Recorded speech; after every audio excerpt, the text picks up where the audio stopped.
I worked with an engineer for over a decade, and this man would routinely tell me that he could read fire service stories until he went blind. And the reason for this is because the stories is the way we communicate and immortalize and record our work and labors in our occupational journey, fellow bee shifters. So, in this vein and light, I would like to welcome you to the very first story time where I, myself, reads the bee shifters the stories that pertain to our occupational journey and work. Blue skies, big day at the circus. And as you could see on the cover of the book, there is an elephant. Stories with firefighters and elephants are so interesting. Shall we begin? The community of Blue Sky every spring would come together to celebrate the passing of winter with the circus coming to town. This was a very special circus, as this was going to be the very first show with the brand new act. And that is Jumpin' Janie and Cleo Cannonball, her high-diving palomino. And they took center ring, 30 feet above the sky, where they would dive from a platform into 48 inches of water. It is very epic. The community made their way into the big top. As they took their seats and got their popcorn, they sat in rapid amazement as the ringmaster built tension with his commanding voice, announcing what was going to happen next. Janie, preparing for the jump, took a final drag off her cigarette and unknowingly flicked it away, where it landed below in a pile of hay and started a small fire. As the ringmaster continued his oration and the drum roll built, and then Janie and Cleo left the platform. In all the confusion, no one noticed the smoke as it slowly rose up into the top of the big top. Now the clowns have noticed. They were the first to notice the fire. The clowns have moved into action. Now, ladies and gentlemen, you may not know this, but it's a common fact in higher tactical circles that clowns are all a bunch of freelancers. So they did what freelancers typically do, and they started throwing water at the fire, which was the proper action to take at this time. But once the fire attack started, the uncoordinated clown fire attack, and then Jumping Janie and Cleo hit the water that splashed the clowns.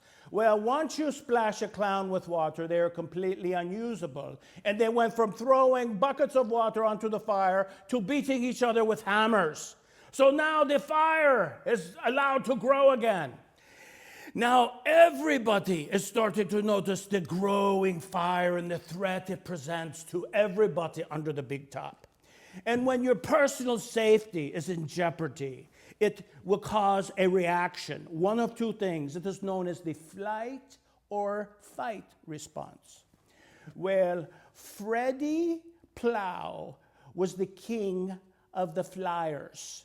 And what he did is fueled by well-intentioned ignorance, an abundance of arrogance, and a keen sense of survival.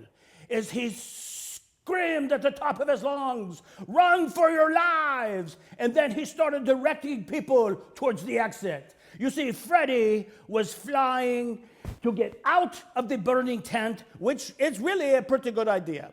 But the problem is with that is the critical factors add up and they say, no. Fire intent, not good thing. Canvas burns too quickly. So the other side of the flight or fight is the fight.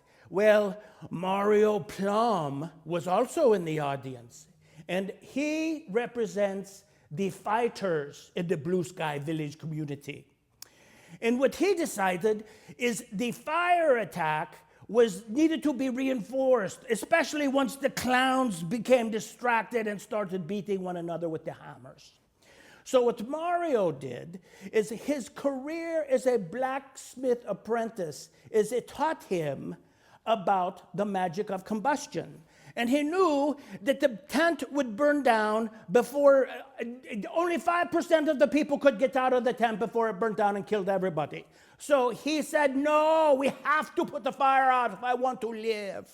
So the other thing that Mario was, more importantly than having the soul of a bee shifter and understanding about fire, is he was an elephant whisperer.